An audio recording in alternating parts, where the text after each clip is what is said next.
Okay, good evening and welcome everybody to part 2 of Do-It-Yourself Shabbos, and we're going to move on to the next stage of Shabbos now. We looked last week at Friday night, and so this evening we're going to graduate to Shabbos morning. And I say graduate because it is a step deeper into Shabbos on Shabbos morning.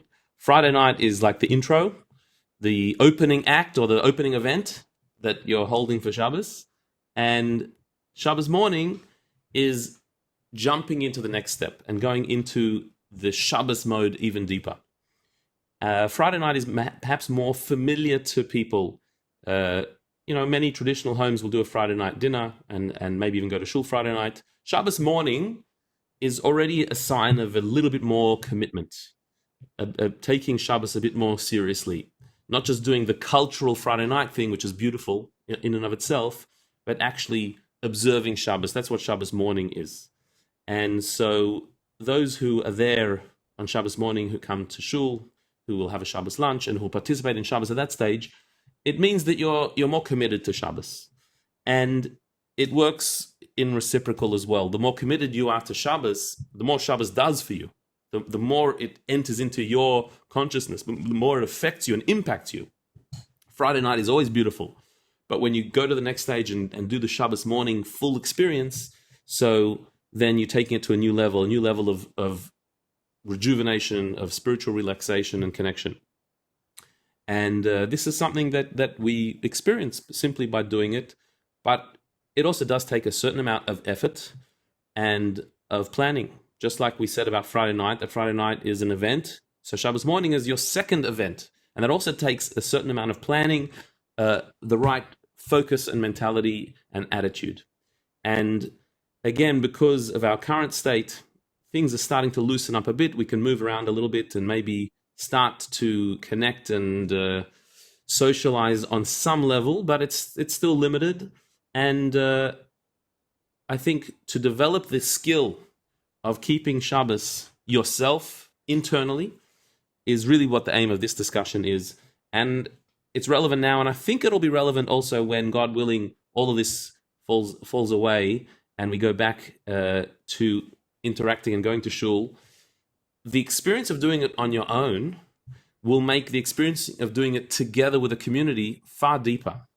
Because sometimes when you're in community, when you're in a crowd, so you go along with the crowd. When you've learned to do it on your own, when you're able to do it on your own, then when you go back to the community, you're not just following the service, you're participating in the service. You've led the service yourself. You've done Shabbos yourself. And so now doing it with everybody else, you're leading. You're not just following, you're not just going along. And so I hope that that's what we're going to achieve by this little discussion.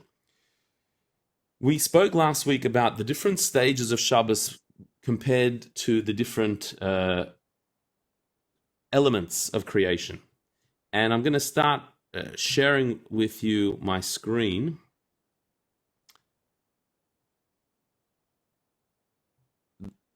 If you recall, we went through the 4 stages of Shabbos being the 4 elements of creation.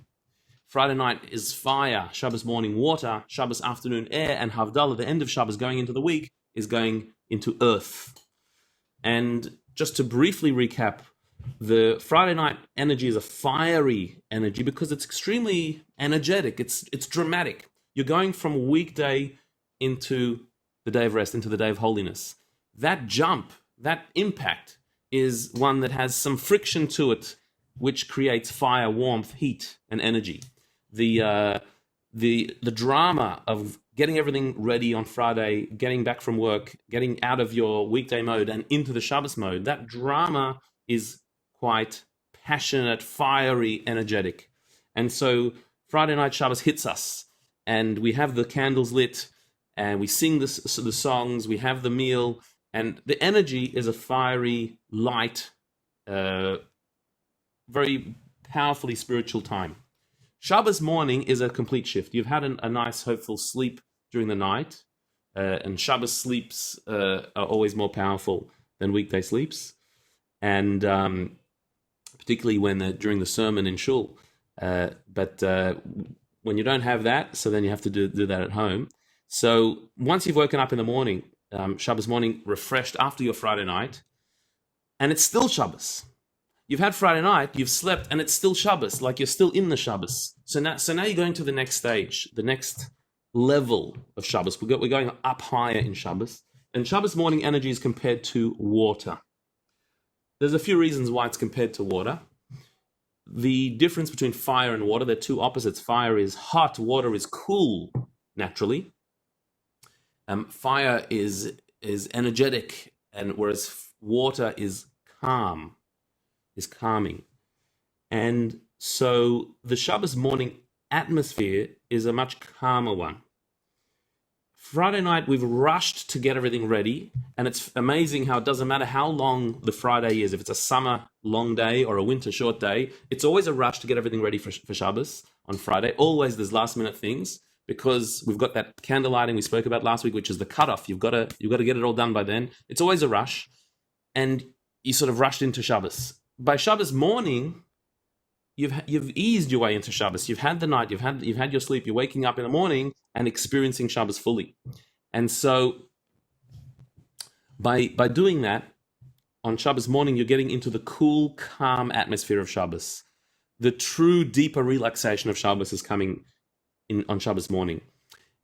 The prayer service, which we'll speak about, is a longer service, a calmer service, not as intense as Friday night. Friday night is a fast-moving service. Shabbos morning is a easy, slow, more stretched out type of service. You're not as rushed. You're not as limited in time. The atmosphere is a very cool and relaxed one. And so this is something to try and align with as you're going through Shabbos, is to align with these different energies. The Friday night is the fire, and the Shabbos morning is the water, the cool water. So we're going to make a schedule now. Remember, this is event number 2 of Shabbos. Friday night was your first event. Shabbos morning is your second event. We're going to try and develop a schedule for that, a schedule for Shabbos morning, for your event, to allow this water energy to come through and to be experienced fully. So this is what you'll need. Just like for Friday night, you need stuff in advance. There are a few things you need in advance for Shabbos morning. Some of them were included already in last week, but I'm going to go over them a little bit again. But this is specifically for your Shabbos morning. You're going to need breakfast. That seems obvious. Breakfast is good every day. But for Shabbos morning, you need breakfast particularly. There's even a halachic reason why you need breakfast.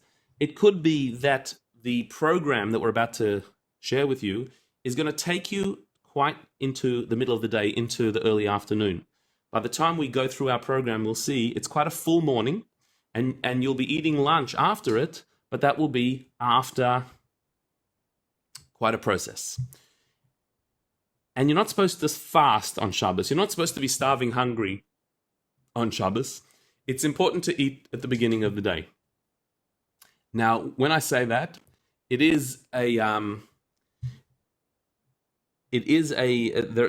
are different opinions about eating before saying prayers. Some people are very strict not to eat in the morning until they've said their morning prayers. However, on Shabbos it's different because the prayers are longer, and if you wait till after the morning prayers, you'll be eating very late, and you're not allowed to fast on Shabbos. It's important to eat breakfast in the morning. So whatever your favorite breakfast is, you can have that for Shabbos. My kids have Shabbos breakfast, which is different to weekday breakfast. There are certain cereals, maybe a little bit less healthy, but they're allowed as a special treat on Shabbos. You can do that for yourself as well, to have a special breakfast if you want. Whatever it is, it's something to energize you in the morning. And I'm mentioning breakfast as well, because for those of you who are coffee drinkers or caffeine addicts in their various forms and levels, so to have coffee or tea on Shabbos, you do need to have your hot water urn prepared before Shabbos.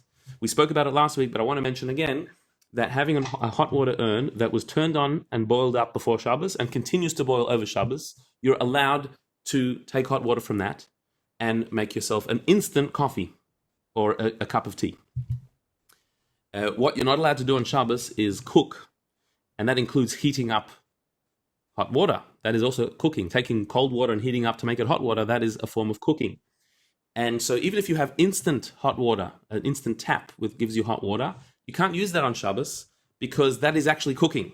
As you take out the hot water, cold water comes into the tank and gets heated up on Shabbos itself. That's cooking on Shabbos. You can't do that. An urn is a container of water. As you take water out, no new water is coming in. You have to make sure you have enough water for the entire Shabbos, and an urn is permissible. There are some other technicalities about making coffee and tea on Shabbos, which we'll save for another time, but that's just one important thing to note. So if you're a coffee drinker, make sure you can get urns very cheaply, and they usually last about a year and then fall apart. So next, the other things that you need to have in mind before Shabbos, to prepare for Shabbos morning particularly, is a book of Jewish spirituality or a printout. I'm going to share with you some links. So if you don't have a book for this section, you can print things out as well.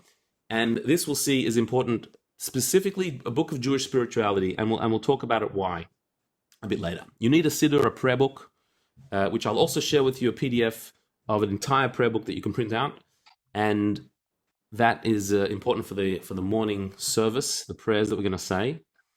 You also need a chumash. Chumash is the 5 books of Moses, a book of Torah, or Parsha printout. You can get them printed out, and again, I'm going to share with you the link. But not just a chumash with the Parsha, a chumash with commentaries on the Parsha. One of the beautiful things about the Jewish literature is that there are layers upon layers upon layers. And you can get a translation of the Torah reading, but that's not enough. You need a translation with commentaries, and we'll see why as well. I'll share with you everything you're going to need for that. So if you have a chumash at home with the actual book with commentaries, that's great. If not, I'll share with you something you can print out. You're going to need also for Shabbos morning, particularly a hot plate or a crock pot. We touched upon this last week, that to eat hot food on Shabbos, it has to be cooked before Shabbos and put on a hot plate for the duration of Shabbos. You cannot heat something up on Shabbos from its cold state. That is considered cooking, even if it's been cooked already, but from cold to hot, that is a form of cooking. It has to be on a hot plate, which is an electric plate plugged in and that stays at an even temperature for the entire time, or a crock pot where you've cooked it before and it continues cooking during Shabbos. This is an extremely important part of it. Now, you can get away with doing Shabbos without one of these. You can just have cold food. But we'll see that is not ideal. And we'll see why a little bit later. So if you can organize yourself a hot plate or a crock pot, that will be preferable. You need wine or grape juice for Kiddush. We don't only make Kiddush on Friday night, we make Kiddush during the day as well, before the day meal. And so you need some wine and grape juice for that. And you need 2 challahs for the lunch meal as well. 2 entire loaves of challah. They can be mini loaves if you don't need to eat so much. They could be any 2 rolls really, but 2 challahs are needed for the meal. This is basically what you need in advance to have prepared for Shabbos day. Okay. Let us move on.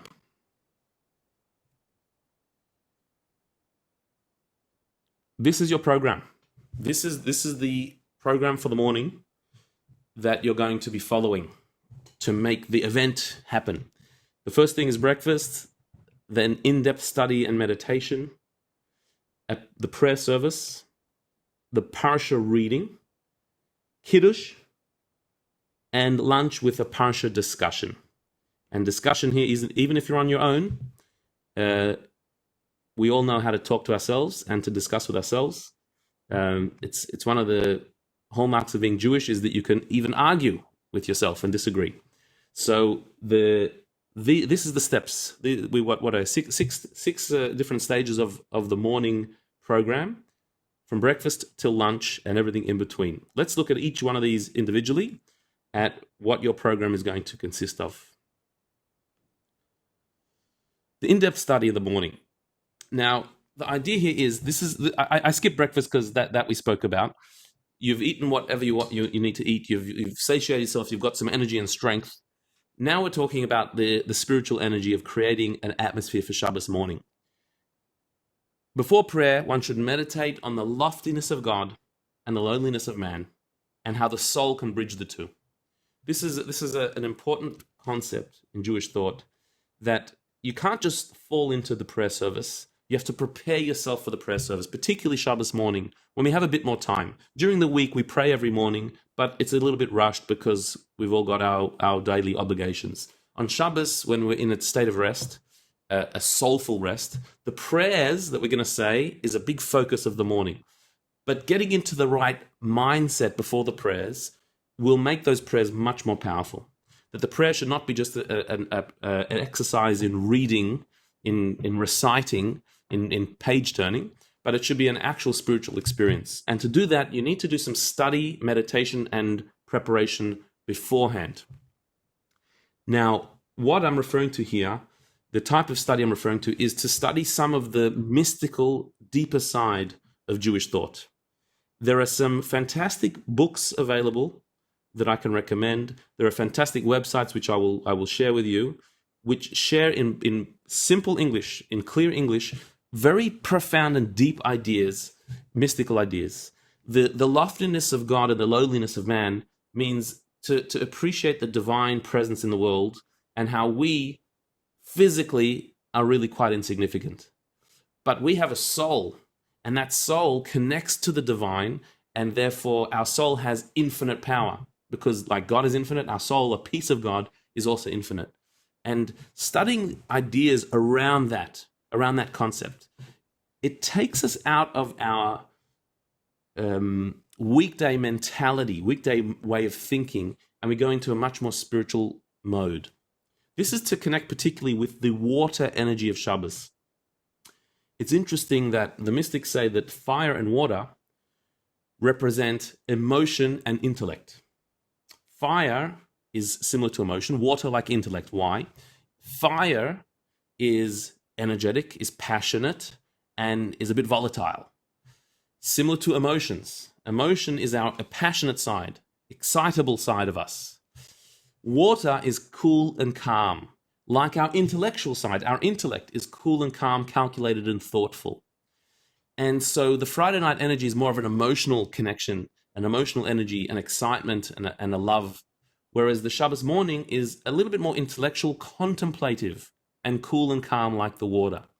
And so to start the morning off with a contemplation, with a meditation, with a study, where you're looking into deeper ideas, it will get you into a beautiful mode, and it will transform the prayers completely.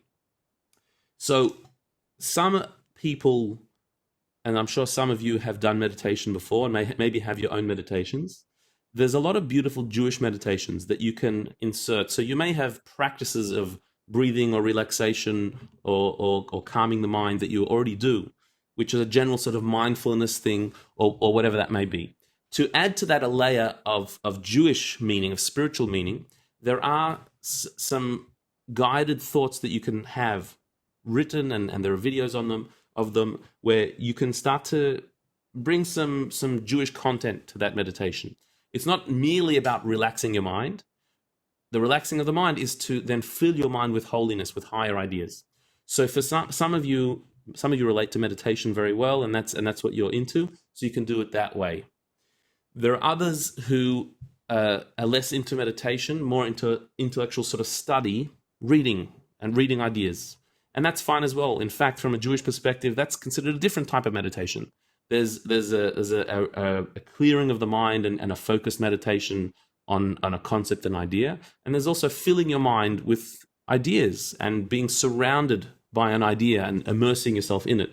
So if you're more that bent, more that the study type rather than the meditative type, that's fine as well.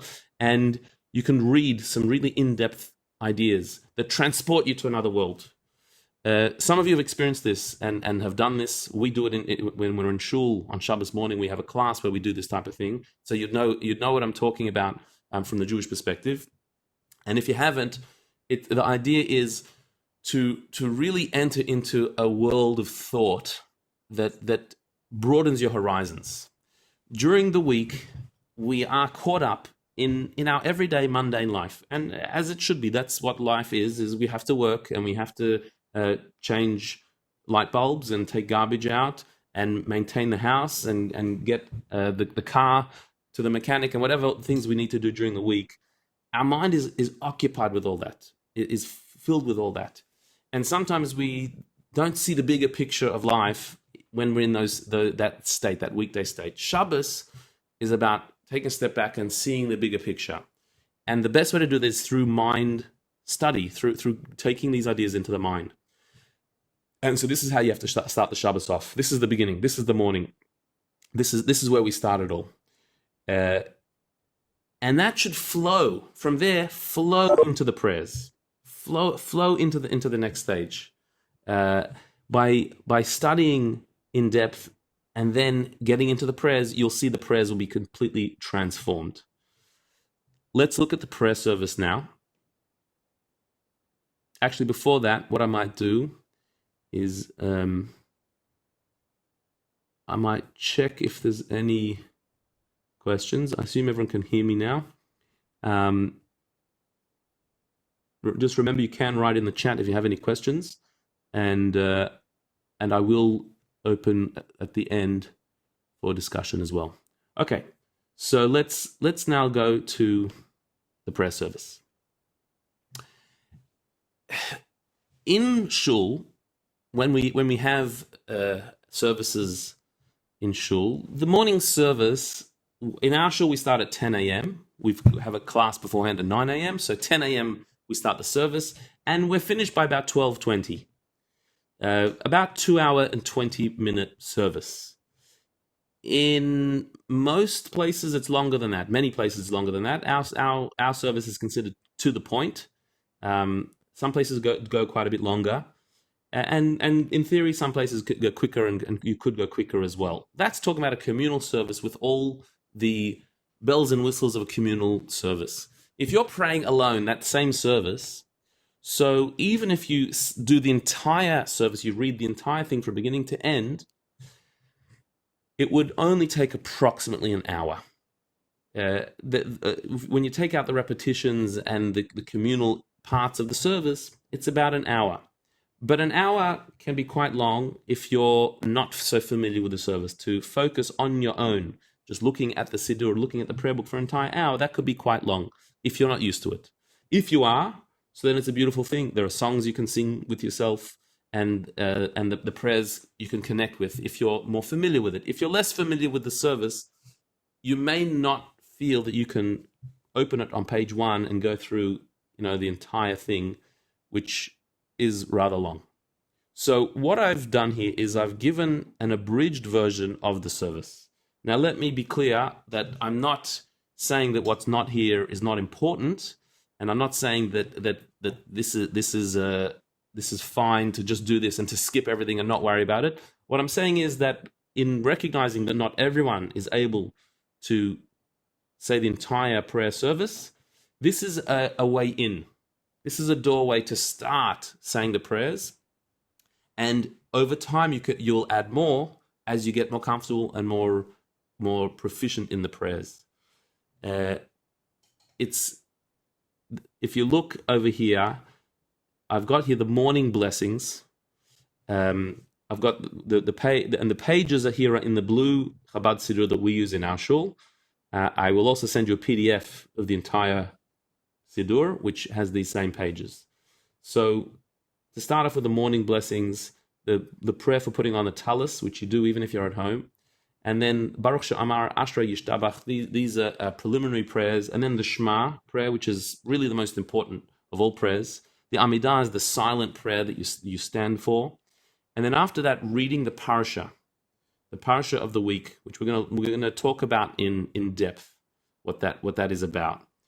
And from there's the Musaf, the additional prayer, and Aleinu, a conclusion.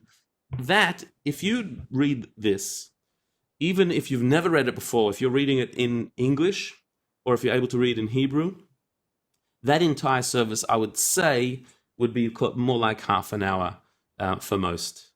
And that's taking your time and going through it. It's not as much reading, and the Parsha would take a big chunk of that. So the actual prayers would probably be 15-20 minutes of prayer. Now, the reason I'm offering this, in shul we would not abridge the service like this, but I would tell you that even if you are in shul and it's hard for you to keep up with a long service, so this is the skeleton of the service. This is like the basics. And if you can master these parts of the service, so then you will be praying a basic morning prayer, and you'll be able to graduate to more as you go along. So that's something that you can apply now when you're alone, and see if you can go through that level of prayer service, and if that's comfortable. I mentioned either English or Hebrew, because you can do either English or Hebrew. You're supposed to understand what you're saying. Prayer is not practicing Hebrew reading. That you should do it another time. Prayer is connecting to God. The idea of all prayer is that at some moment during the prayer, you should feel somewhat of a connection with the Creator, with the divine source of all. And that's what we're trying to do during prayer. And that's why it's so hard. Prayer is, I think, the hardest practice of Judaism. Keeping Shabbos is easy compared to praying a good prayer, because everything else we do in Jewish practice, there's a certain point to it. There's something trying to achieve. We're learning something. We're doing a mitzvah. When you're praying, the purpose of it is to put yourself aside and make space for God. That's really what we're doing when we're praying. We're like opening ourselves up to the divine, that our soul should be connected to God. Not through doing something, not through achieving something, not through studying something or learning something, but merely through praising, through recognizing, through reciting the words that God has given us.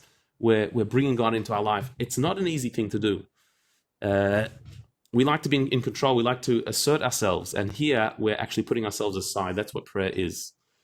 And so if you've done the previous meditation or the study that we spoke about before this stage, if you've done a bit of spiritual study, that puts you into a mode where the prayers, they flow a little bit more. You get into a bit of a zone during the prayers, as opposed to just eating breakfast and going straight to the prayers. If you do it this way, where you've studied a bit in the morning and then you say your prayers, so it'll be taken to a whole new level. And I guarantee you that the prayer, there'll be a point where something in the Siddur will jump out at you. In all of these pages that I've offered you here, it might not be the whole prayer service that turns you on, but there'll be some line that you resonate with, that it captures you, and dwell on that. When you get to that line that touches you, dwell on it. Think about those words, and allow yourself to be taken by it. And you'll actually start to enjoy prayer for what it is. And that's, I think, a very big achievement, but something that is completely attainable. For many of us, prayer, and I can even speak for people who grew up praying every day, who grew up in religious homes, who are fluent in the prayers, and who read it all in Hebrew. It's still extremely hard to connect to when you don't have this spiritual mindset to it. And whereas if you do, the prayers actually they get switched on. There's something major that happens. So my prayer is that my prayers and your prayers should reach that, and that will happen if you turn yourself on through the meditation beforehand. I want to speak a little bit about the Parsha, reading the Parsha from the Chumash. I got that on. No, I'll go here. 1 second. Parsha reading. So, reading the Parsha is a part of the prayer service that I put in there. But it's really a separate thing. It's really a different thing. It's not praying when you're reading the Parsha. As one of the Hasidic masters put it, when we're praying, it's us talking to God and reaching out to God. when we're reading Torah, it is God speaking to us and reaching out to us. So in prayer, we're lifting our soul upwards to try and connect. In reading the Torah, in Torah learning, God is reaching down to us and we're listening. We're students listening. And so the Torah reading part of the service is a bit of a shift in energy, a shift in focus in the middle of the service. The Parsha of the week is the Torah portion. The Torah is divided into 5 books, and those 5 books, each one is divided into parashas. A parasha means a portion. And interestingly, they actually sound quite similar, portion and parsha. That there is different portions of the Torah. There are actually 53 parashas in the Torah, and every Shabbos, one portion of that is read. So at the beginning of the year, just after Simchat Torah, we read Bereshit, the beginning of Genesis, the first portion, and we go through the entire book of Genesis. We then go to the book of Exodus, then the book of Leviticus, Numbers, and Deuteronomy, the 5 books of the Torah. But each week we do a little section that of that in sequence, in order. The idea that this week, this is the parsha we're reading, is not just a calendar thing. It's not just, well, it happens to be that we've divided up the Torah into this way, and so it happens to be that that's what we're reading this week. No, on a spiritual level, the parsha of the week is the spiritual energy of that week. You can find the story of your week in the parsha. You can find what's going on in your life in the parsha. If you study the parsha deeply, you'll find messages that relate to specifically what's going on in your life right now.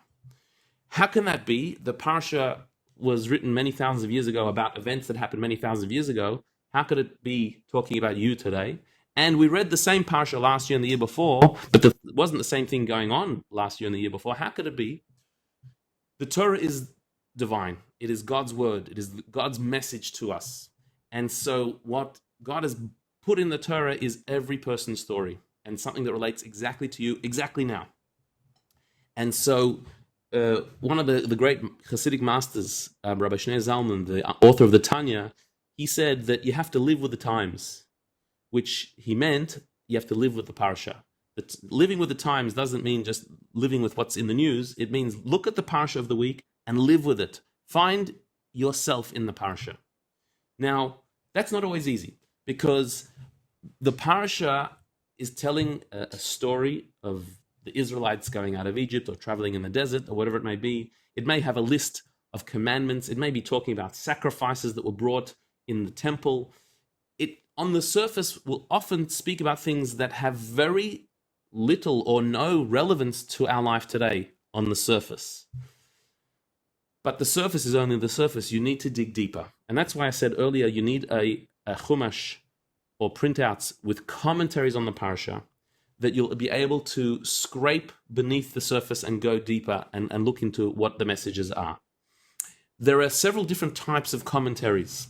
Some commentaries are there to explain the text, to make you understand what's going on in the parsha. Other commentaries are to make it personal and to find the spiritual message in the parsha.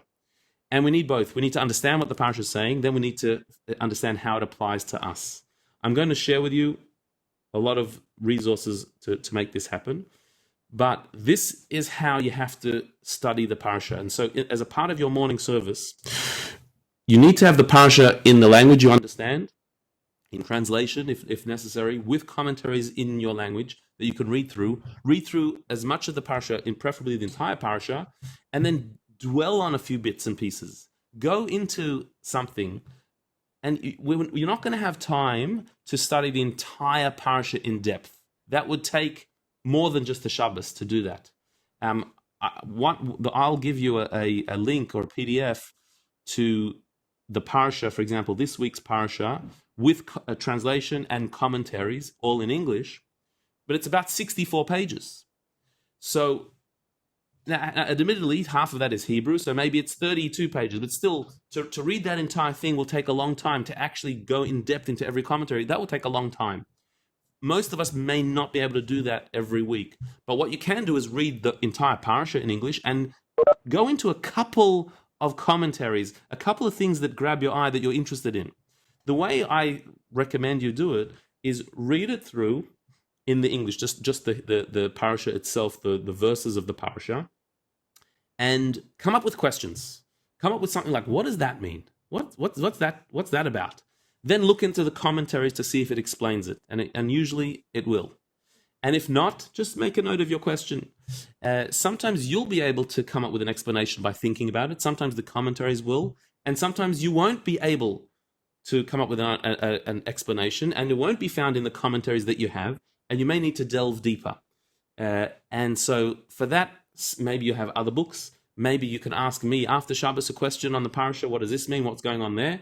And some things you won't get an answer immediately. But the study and the asking the questions is the point. The point is not always getting the answer. The point is to study and to question and to ask and to keep the question. So the way you should read the Parsha is accept every word as being, this is God's message to me. This is God talking to me right now for my week, for my life at this moment. That's what the Parsha is. Ask every question to understand, what is it saying? What does it mean? Can I apply this to myself? How does it apply to me? And how does it make sense? Look into the commentaries and into the various different explanations that have been offered on the Parsha. And some questions will remain. There's a saying, one of the great rabbis said that nobody ever died of a question. It's okay to have a question that you don't have an answer to. Sometimes there are things in the Torah that are confounding, that are confusing, that seem to be contradictory, that seem to be weird, archaic. Sometimes they even seem to be immoral or wrong. How could the Torah be condoning this? Or how could a great leader of the Jewish people in the Torah have done such a thing? We have questions that are valid, good questions. You may not have an answer immediately, but you won't die from having the question. Have the question, but accept that this is the word of God, and the answer may come later. I've had this personally in my experience many times, where I've had a question of something in the Torah for years, and I've just kept it on the shelf.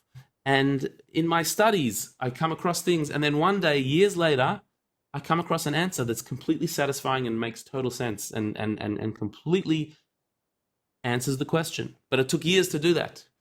Never reject the holiness of Torah because of your question, but also don't forget your question. Keep your question, because the question arouses curiosity to find an answer. This is the way we have to study Torah. I want to share with you something else. I'm going to share with you what I'm going to send to you as well, an example of the Parsha with commentaries that I want you to have a look at. This is this week's Parsha. B'chukotai, it's actually a double Parsha this week. Bahar B'chukotai, it's two Parshas read together, because there are 53 Parshas, and there are not 52 weeks that we actually read the Torah, the Parsha of the week, because festivals come and interrupt. So therefore, we sometimes double up Parshas.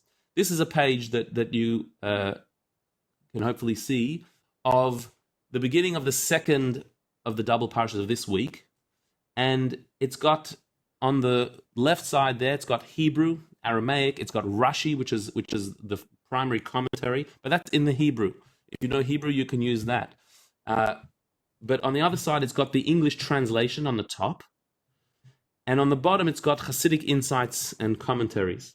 So the advantage of this particular one, which was produced by Kahas, the Chabad Publishing Society, what's amazing about it is the translation is not a translation. If you look in the translation, you see there's bold and there's not bold. The bold is literal translation of the Torah. The not bold is adding what the commentaries have said to make sense out of the words of the Torah. So there's a little bit of paraphrasing there. It's not merely a literal translation. So that it makes it much more readable, but it also stays true to the original. If you look, the bold is just a translation of the Hebrew words. The not bold is the elaboration to make it clearer. So you can read through first the English at the top. You can read through the entire Parsha, and then some questions might come up. And then if you pop down to the bottom of the page, the Hasidic insights underneath, so there it will bring up some spiritual questions and things that you can think about, and how does this apply to me? and what does this actually mean on a deeper level? And you'll find some wonderful insights here that will bring the Parsha alive. And so I'll be sharing this with you so you can print it out before Shabbos and then and utilize it. Okay. Let's go. Okay. So I'm just going to go back for a second to just show us where we're up to. So our prayer service started with the morning blessings. And just parenthetically, it is preferable to say the morning blessings before you eat breakfast as the very first thing that you do. And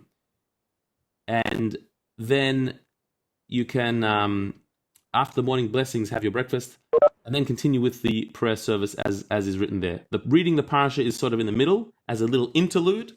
And then you conclude with the end of the prayers as printed at the bottom there. Okay. Now, we finally got to Kiddush.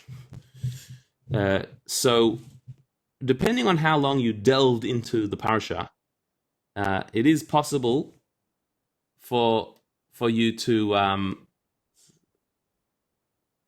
second. It is possible that you won't want to... you won't want to spend too long on that. You might be getting hungry. But you could really lose yourself in reading the Parsha. But like I said, the prayer service with the reading of the Parsha, I would say half an hour, 45 minutes, you're pretty much done, unless you really wanted to extend that and expand that further. So, depending on what time you woke up in the morning, will depend on how hungry you are and if you're ready for lunch at this stage. If you've had a nice leisurely morning and you've had your breakfast, quite late, then you did your meditation mystical study, then you did your prayer service, you delved into the Parsha and you finished the prayers. So it might already be 1 o'clock, and you had breakfast maybe at 9 or 8 or whatever it is, and you've actually the whole morning has gone by. Or it might be a bit earlier than that. You might be an early riser, and so you've done everything, and it's only sort of 9:30 or 10 in the morning. And you've already completed all that. You're not quite ready for lunch at that stage. So it is one of the halachas, one of the Jewish laws on Shabbos is that after prayers, you shouldn't eat or drink before making Kiddush. The first thing should be making the morning Kiddush, the Shabbos day Kiddush. And so you should, after the prayers, first make that Kiddush over grape juice or wine. And one of the laws of Kiddush is that Kiddush must be accompanied with some type of eating. The minimal, if you're not having lunch immediately after Kiddush, the minimal is to have a snack such as cake or crackers, some grain food. And by eating some grain food straight after Kiddush, that is you don't have to make Kiddush again. You can have lunch later if you want. So again, if you finished your prayers and your whole morning program has finished at 10:30 in the morning, and you don't want to eat lunch now, so you make Kiddush now, have a little snack. And then you can do whatever you'd like. You can do a bit more reading. You can go for a walk, whatever you might want to do, and then have lunch a little bit later. On the other hand, if you started later and you extended the whole morning program and it's already 12 o'clock, 12:30, 1 o'clock, 1:30, then you might be ready for Kiddush and going straight into your lunch. Now, lunch has a few important details to it. Lunch, and it will be accompanied with Parsha discussion. Let's first talk about the food, because the food is important. Just like you made a nice fancy Friday night, Shabbos lunch has to be an event as well. Not just a little challah and dip and then that's it. You gotta have a little bit more than that. Not just for the eating sake of it, but to make it into more of an event, into more of an experience. Now, again, this will be different if you're alone or if you're with people. If you're with people, then there's the opportunity for more discussion and interaction. If you're alone, so then it is more of an internal conversation as opposed to a discussion. But still, the lunch should be a bit of an event. I said 2 courses minimum. I'm not really making rules there, but it should be more of a thing. So even if you have your Like I said earlier, you've got your challahs, 2 challahs. So you make kiddush, you wash your hands, you make hamotzi, and then with the challah, if you have a few dips, a bit of fish, some tuna or some smoked salmon, whatever it is, and that's your first course. And then you have to have a second course, cholent, which we'll talk about soon. But in between the courses, the reason I'm saying 2 courses is because you have to have something in between courses, and that is the Parsha discussion, the questions, the insights into the Parsha. This, whether it is a discussion with another person or an internal discussion that you have yourself, but based on the reading of the Parsha that you did earlier during the prayer service, to then go into it. If you're with somebody else, share with that person what you read and what jumped out at you in the Parsha. Share the questions that you had, the things that you couldn't understand. Maybe the person who you're accompanying with, maybe they could have an insight, or they can share their opinion on it, and it can become a fascinating discussion. You can try and find what's the strangest thing in this week's Parsha. What is the most unusual thing that jumps out at you? Because something that jumps out at you probably has a message for you. The part of the Parsha that you are the most challenged by, you're the most triggered by, probably has something that you actually need to hear. So look into that stuff and share that with somebody else. If you're with someone, it's a fascinating way to do it. Another thing you can do is quiz yourself. This is a lot of fun, and I'll share with you Parsha quizzes. They have on Chabad.org every week a little quiz. It's like a multiple choice series of questions on the Parsha. Test yourself to see how well did you read the Parsha. How much did you actually retain? It'll be a very fun exercise to do on your own or with somebody else, where you actually quiz yourself and see how much you remember. It's also a good way of remembering. When you do the quiz and you see what you got wrong, you remember what you got wrong. It's a great way of teaching. So the final point on lunch is cholent. Cholent is a Yiddish word of unknown origins, but it's an extremely important word, because cholent is the special stew that we eat on Shabbos, which consists usually of potatoes, sometimes beans, barley. Some people do it with rice. You can have it with meat or without meat, with chicken or with beef. It can be vegetarian. It can be gluten-free. But the point of the cholent is that it is a stew that was prepared on Friday before Shabbos. It was cooked, mostly cooked before Shabbos, and over Shabbos it was left on the hot plate or the crock pot and continues to cook, to slow cook over Shabbos. And you eat it hot at the Shabbos lunch. Now, the reason why I put that on the menu is because there is actually a saying that is there in the box there. One who does not eat hamin on Shabbos is suspected to be a heretic. Hamin literally means hot food. Like ham is hot. And chamin, in the Sephardi tradition, cholent is Yiddish, chamin is the word that is used by the Sephardi community for their cholent.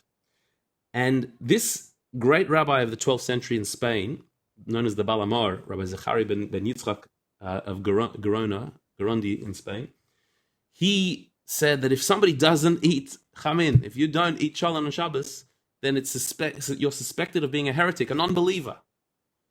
Why so? There's a bit of background to this. Some people might not like cholent. That doesn't make you a non-believer. What it's talking about here is a fascinating historical note. There was a debate amongst 2 sects within Judaism in early times, in the times of the Second Temple and even earlier. There was a splinter group known as the Sadducees. They were a group that rejected the rabbinical tradition of how we explain the Torah. Mainstream Judaism always had the written Torah with its oral explanations. There's what's written in the Torah, which is very brief, sometimes cryptic, and then there's the explanations of what it means, the elaborations of the written word, which is found in what we now have as the Talmud, the Talmudic tradition, the Midrash, the various explanations of the Torah. That was always mainstream Judaism. But there was a splinter group in the times of the Second Temple called the Sadducees. They rejected the rabbinical interpretations, and they said, we take the Torah literally. What it says in the Torah we do, without any explanation, without any elaboration. That was their belief.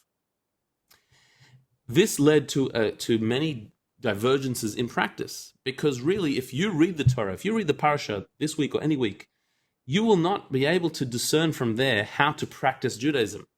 I'll give you an example. We put mezuzahs on the door.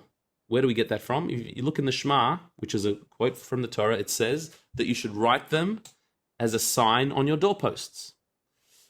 So from that, we get the mezuzah. Now, that does not say what you should write. It doesn't say how you should write. It doesn't say what part of the doorpost, which doorpost. It doesn't give any details. It just says a very vague statement. Write them, what's them, as signs. Signs of what? On your doorpost. Which bit of the doorpost? It doesn't say anything more than that. The Talmudic tradition, what was called the oral Torah, the explanations of the Torah, gave all the details. That what you have to write is on a parchment, these paragraphs of the Shema, and you put it on the right side of the doorway. It has all the details. But that's in the oral tradition, not in the written tradition. So too with the laws of Shabbos. The Torah says, remember the Shabbos and keep it holy. What does that mean? Remember what? Keep what holy? How do you keep something holy? It doesn't say any details whatsoever. In the Talmud, there's an entire tractate, a big volume of details of what it means to keep Shabbos and what the laws of Shabbos are and how you keep it holy and what you're not allowed to do. To say you're not allowed to do work, what does work mean? What's the definition of work? So that's the oral tradition. The Sadducees rejected the oral tradition and said, we keep the Torah as it's written. One point that they disagreed with was that the Torah says, do not burn a fire in your home on Shabbos. Do not burn a fire on your home in Shabbos. The rabbis explained this, understood this as meaning, you're not allowed to light fire on Shabbos. That's the prohibition of lighting a fire. The Sadducees said, no, you're not even allowed to have a fire burning on Shabbos. Even if it was lit before Shabbos, you cannot have a fire burning. The Sadducees would have Shabbos in the dark.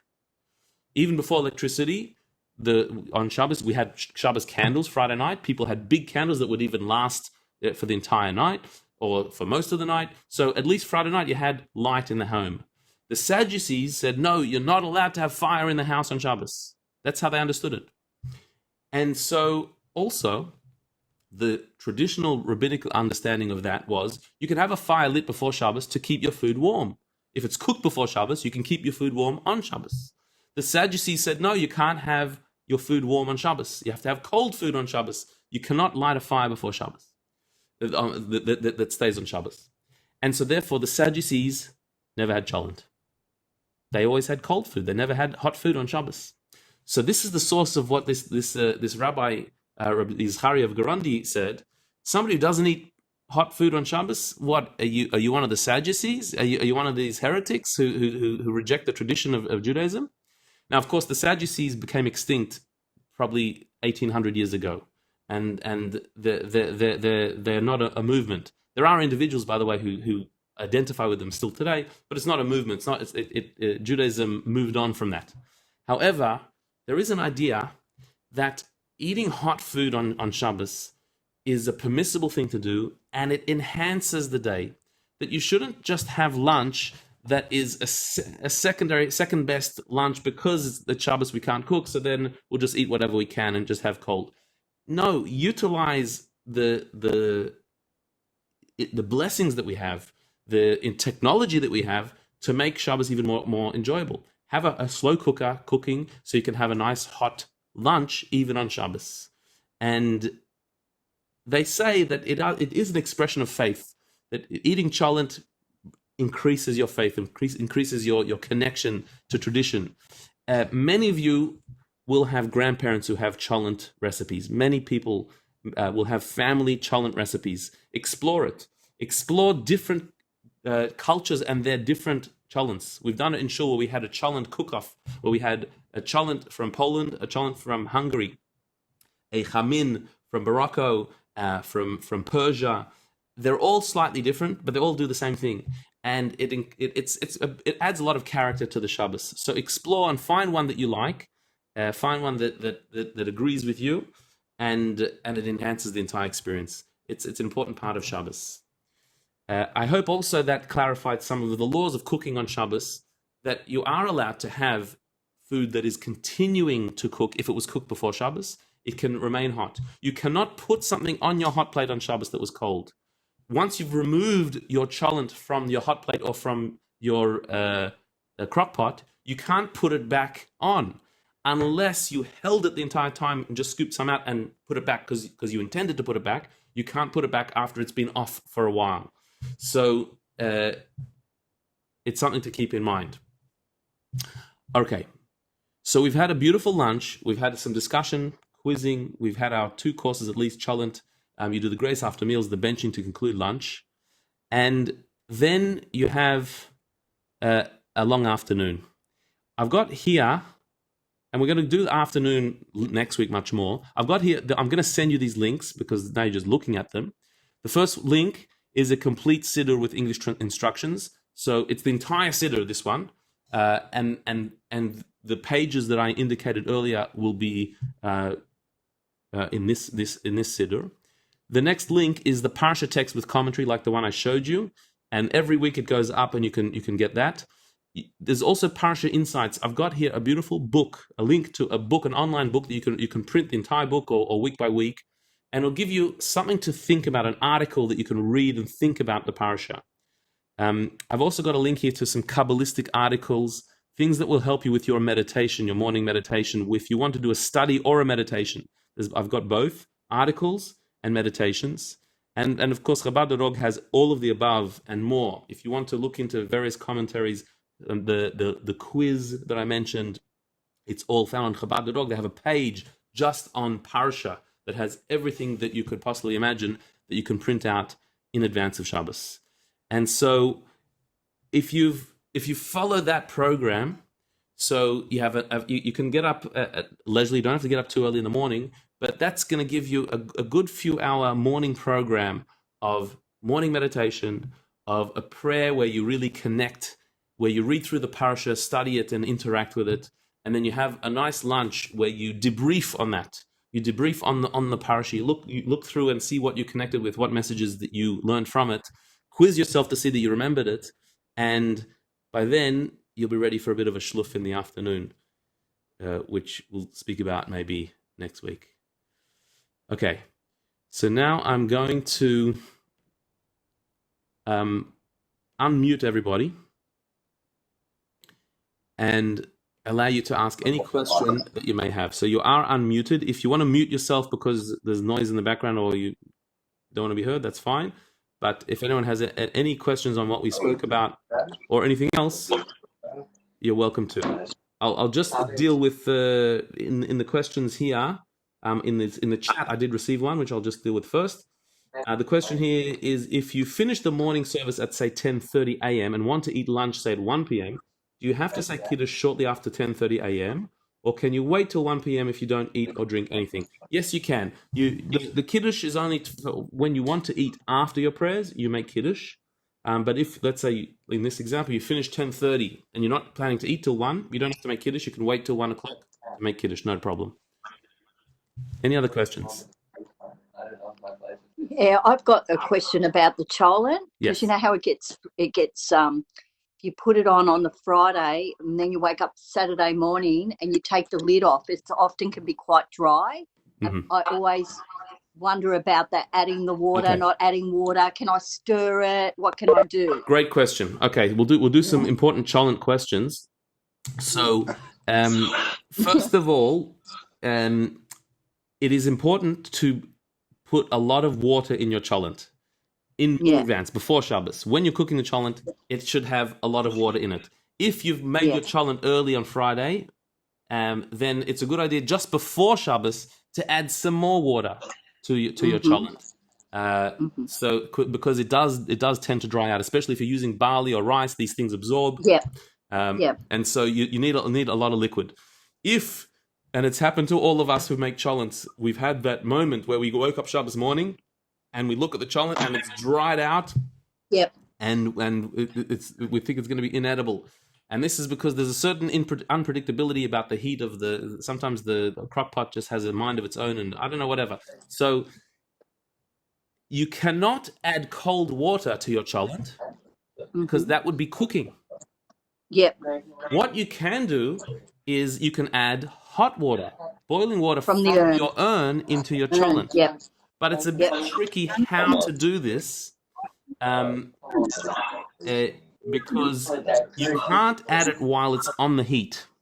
You have to remove the cholent from the heat source, having in mind you're going to put it back on, and while you're holding it, then get the hot water from the urn into your cholent, and then you can put it back on the heat. Right? So you can't just take the urn and put it over the top and turn it on. No, you can't do it while it's on the heat. You have to take it off, add it, and then put it back on. And for that, you need 3 or 4 hands. If you're alone doing this, it could be dangerous. To be putting urns and things like that, you have to be very careful. So the best thing certainly is to make sure there's a lot of liquid in advance. That'll be much better. Can you stir it? And stirring cholent also, you cannot add to the heat or add to the cooking. And so therefore, stirring the cholent while it's on the heat, you can't do. You can only do that after you've taken it off, removed it. Right. And once you take it off and you serve everybody, can you put it back into the crock pot? Or is that it? You can only with these conditions. If when you take off the cholent, you had in mind that you're going to put it back on. You intended to put it back on, and you held the pot the entire time, serve people, then you can put it back on. But if you've left it, you can't put it back. So if you put it back, can you turn it off then at that stage, or you're not supposed to turn it off either? No, can't turn it off on Shabbos. Can't turn it off. You leave it on. Okay, got you. So therefore, It stays on, I'm unmuted now, Josh. Okay. Yes. Sorry about all the cholent questions, but no worries. Cholent's very important. We don't want to be a heretic. Alicia. No. Do you have a question? Sorry, I just want to ask. So you have to be holding it. You can't let go of it. Is that right? This is only if you want to put it back on the heat. So if you when you took the pot out of the crock pot, out of the element, right? You remove the cholent from its heat source, but you want to put it back. Let's say you want to have hot cholent later on today, again. Or for whatever reason, you want to put it back on the heat. You can do that as long as you keep your hand on it while you're serving, then you can put it back on. Once you've let go of it, it's off, and it has to stay off. Okay? Is the hummus that the boys were given for their bar mitzvah, is that the one with the commentary or no? I think. Well, I mean, I think I got a siddur, which is for the prayer book. If I got a chumash, so usually most of them will have some type of commentary. But you can see, like I showed you the sheet, you'll see there's the top is the text, the bottom is the commentary. If it's got that bottom bit, it's commentary. Right. And you're going to send us those links so we can click it? You can click it and print it and have it. It's very generous that it's an amazing book and they've got it all for free online. Wow. Gosh, yeah. Okay.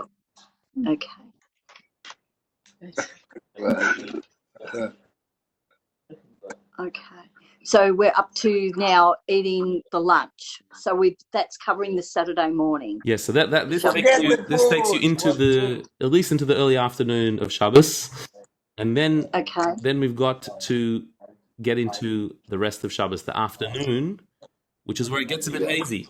The Friday night's very clear what we do. Shabbos morning, we've got a clear program. What do we do for the rest of the day?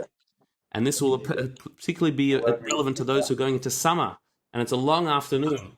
So how do we keep the Shabbos energy going into that, and how do we finish it on a high? That we'll speak about, God willing, next week. So when you finish your lunch, can we wash the dishes? Because I'm concerned about turning on that hot water tap. Great question. What's the deal with cleaning up? Okay, cleaning up is a very important one, and we'll speak about that. We'll speak about it now a little bit. So you're not allowed to do something on Shabbos that prepares for after Shabbos. Mm-hmm. You cannot do things on Saturday afternoon for Saturday night or for Sunday. You can't get things ready for that. That is weekday stuff. You can only do things on Shabbos for Shabbos, right? And even within that, you can't do everything on Shabbos. Like we said, you can't cook on Shabbos. So cleaning up can be done, but there are a few conditions. Number one, the intention has to be that I'm cleaning up for the sake of Shabbos, not for the sake of after Shabbos. So Right. I'm not washing the dishes so I'll have dishes for tonight. If I have dirty dishes sitting around the house, it will stink. It will be unpleasant on Shabbos, Mm-hmm. right? So if I'm cleaning for the sake of enhancing my Shabbos experience, that it shouldn't be dirty on Shabbos, that is okay. That's condition number one. Condition number two is that because that's my intention, I can't clean more than that. In other words, dirty plates, I can rinse them off. But to clean it completely and dry it completely and put it away, like that's already going the next stage. Yeah. That's not necessary for Shabbos. You're really doing it for after Shabbos. So a basic rinse of the dishes, so there's not just smelly food around that should be unpleasant, that's totally fine.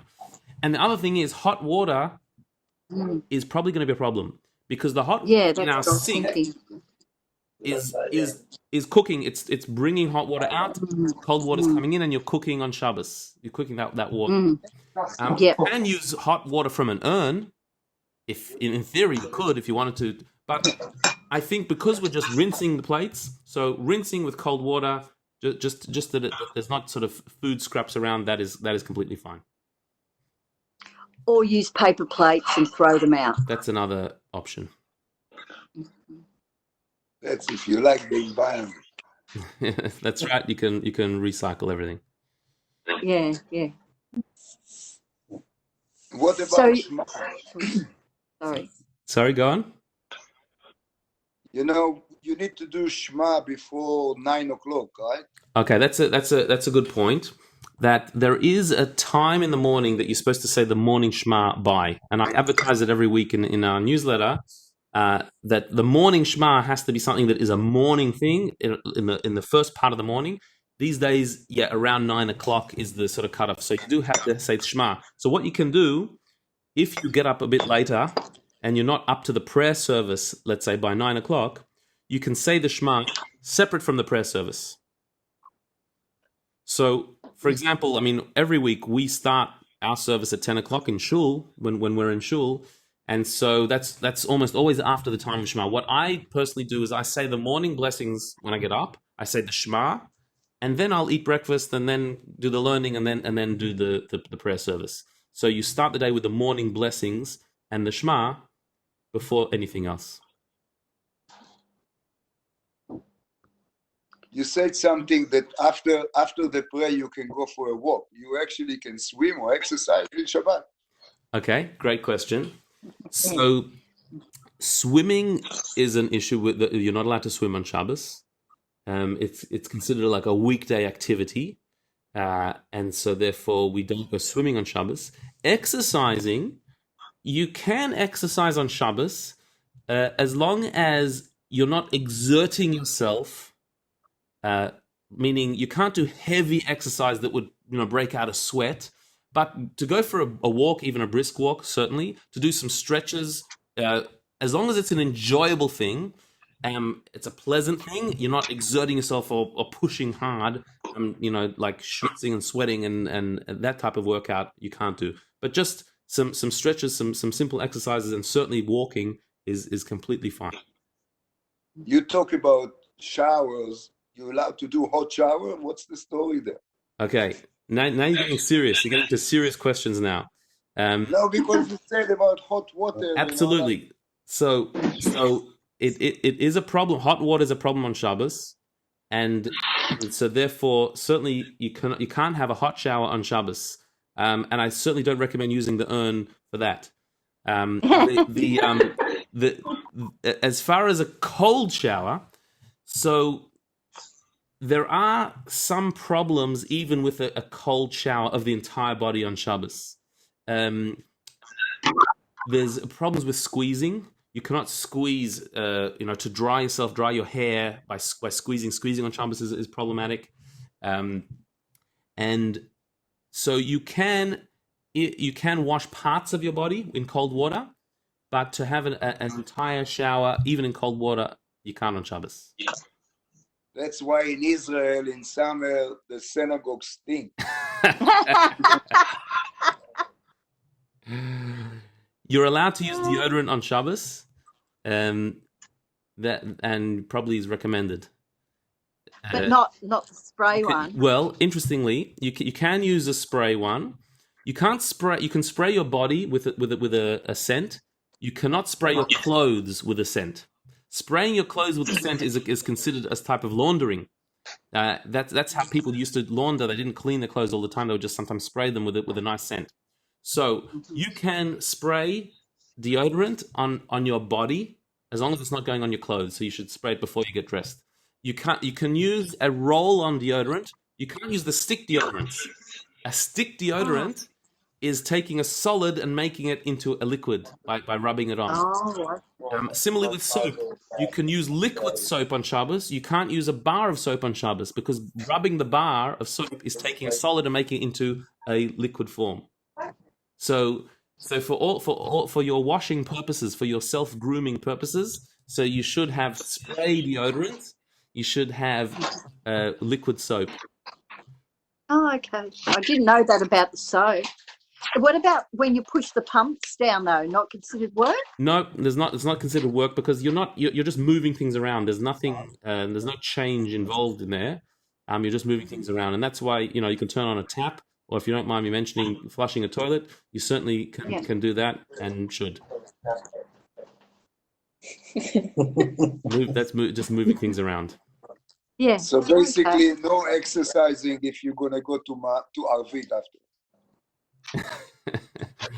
You can exercise and then put on deodorant. What's the problem? That's what the English do all their life. No rubbish. Okay. A question came in here. How do you use the hot plate or Shabbat oven? Can you take cooked food, let them come to room temperature, and then put them on the hot plate or Shabbat oven? Okay. So the hot plate or the Shabbat oven, there's a Shabbat oven which has a constant heat. Some ovens are a problem because when you open it or close it, it causes it to change its temperature. But there's a Shabbat oven that doesn't do that. What that allows you to do is remove something from it on Shabbat. So if you have food in your Shabbat oven before Shabbat, you can leave it in the oven and take it out on Shabbos. Whereas a regular oven, it's a problem to open the door because that causes the temperature to change or it causes it to function. But you can't put food into it on Shabbat. On a hot plate or a Shabbat oven, you can't put food into it that is cold. Unless that food is completely dry. So, for example, if you have anything that has gravy, that has any liquid, by putting it onto a hot plate, it cooks it up. It cooks up that liquid. Something that's completely dry, like let's say you had a challah that was a bit cold. You got it out of the freezer. You can put it on top of a hot plate in order for it to thaw. But that's not cooking. But any other food that has any liquid in it, you cannot put it onto the heat on Shabbos itself. Filling up an urn. A question has come in as well. That what if you run out of hot water? Can you fill your urn? You can't on Shabbos because then you're putting cold water in and it's getting cooked. That's cooking on Shabbos. So you cannot fill an urn on Shabbos with cold water and. You could fill it with hot water, but where do you have the hot water from? You can't use it from the tap. You'd have to have another urn. And then why are you filling that urn from that urn? So basically, you need enough water in your urn to last you for Shabbos. You can't refill it on Shabbos. Okay, fantastic questions. We might leave it there. And God willing, continue next week with making the afternoon and the conclusion of Shabbos special. So I will send on we have a little WhatsApp group. If you're not on it, please send me a message that just specifically for this. I will send on it all of the resources and the links that you need to make this week's Shabbos morning into a watery experience, a holy watery experience. Yeah. I'm looking forward to Saturday morning now. Great. Something I'm gonna try and get. If I could get it now to lunchtime, I'll be really happy. If I could do that this week, I'm going to really try. Fantastic. Yeah. Good luck. God bless. Thank you. Have a great week. Thank you, Rabbi. Good night. Good night. Good night, everybody. Good night. That was really good.